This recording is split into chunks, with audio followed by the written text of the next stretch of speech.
اور اس وقت کی اہم خبر لکھنؤ سے ہم آپ کو دے رہے ہیں۔ بابری مسجد انہدام معاملے سے جڑی ہے جس پہ مقدمے کی سنوائی آج ہونا ہے۔ سب سے اہم بات یہ کہ آج ویڈیو کانفرنسنگ کے ذریعے بیانات درج ہونا ہے۔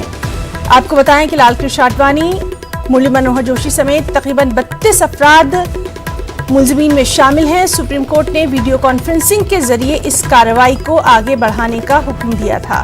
تو بے حد اہم خبر آج کی، جس میں بابری مسجد انہدام معاملے کے مقدمے کی سنوائی ویڈیو کانفرنسنگ کے ذریعے ہونا ہے۔ بیانات آج درج کیے جائیں گے۔ ایل کے اڈوانی، ڈاکٹر مرلی منوہر جوشی سمیت 32 افراد کے نام اس میں شامل ہیں۔ سپریم کورٹ نے خصوصی طور پر ویڈیو کانفرنسنگ کے ذریعے کارروائی کو آگے بڑھانے کا حکم دیا تھا۔ اور چلیے سیدھے رخ کریں گے لکھنؤ کا، جہاں موجود ہے ہمارے ساتھ ہمارے نمائندے طارق قمر۔ طارق، کافی اہم خبر اس وقت کی آ رہی ہے اور سب سے اہم بات یہ ہے کہ جو کارروائی ہے سپریم کورٹ کی وہ رکی نہیں ہے، بلکہ ویڈیو کانفرنسنگ کے ذریعے اس معاملے کی اہمیت کو سمجھا جا سکتا ہے۔ بہت اہم بات کہی ہے ہنا آپ نے۔ ظاہر ہے کہ سپریم کورٹ کے ذریعے احکامات جاری کیے جانا کہ اس معاملے کو کہیں بھی التوا میں نہ ڈالا جائے یا اس میں جو کارروائیاں چل رہی ہیں اس کو بدستور رکھا جائے، یہ بہت اہم پیش رفت ہے۔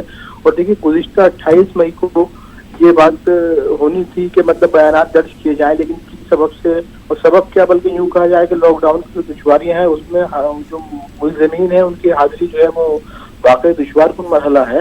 اسی پیش نظر باقاعدہ طور پر یہ احکامات جاری کیے جانا کہ ویڈیو کانفرنسنگ کے ذریعے سنوائی ہو اور پھر اس سلسلے کو جاری رکھا جائے۔ اب دیکھیے اس میں ایک پہلو یہ بھی ہے نا کہ اگر گواہیاں ہوتی ہیں ویڈیو کانفرنسنگ کے ذریعے اور اگر جو ملزمین ہیں وہ چاہتے ہیں کہ وہ اپنے دفاع کے لیے کسی اور گواہ کو بھی پیش کریں تو یہ مرحلہ بھی آ سکتا ہے اور پھر اس کے لیے بھی عدالت وقت دے سکتی ہے ان کو۔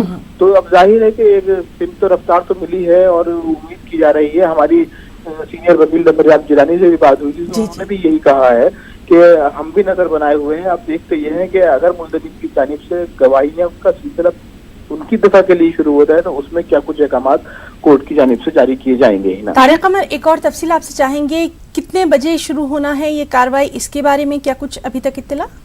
دیکھیے اس کے بارے میں پہلے انہوں نے ٹائم یہ کہا تھا کہ دوپہر 11:30 بجے ہوگی، لیکن اس کے بعد واضح احکامات ابھی جاری نہیں کیے گئے ہیں۔ ممکن ہے کہ اس تکنیکی دشواریاں ہوں کیونکہ ویڈیو کانفرنسنگ کا مرحلہ سب کے لیے بڑا آسان نہیں ہوتا ہے۔ بالکل جی تو ہم نظر بنائے ہوئے ہیں، جیسے ہی یہ مرحلہ سامنے آتا ہے آپ کو بتائیں گے نا، ناظرین کے ذریعے جی طارق، بہت بہت شکریہ ادا کرنا چاہیں گے اور بے حد اہم معاملہ ہے، لگاتار اس پر ہماری بھی نظر بنی ہوئی ہے۔ بابری مسجد انہدام معاملے میں مقدمے کی سنوائی آج ویڈیو کانفرنسنگ کے ذریعے ہونا ہے۔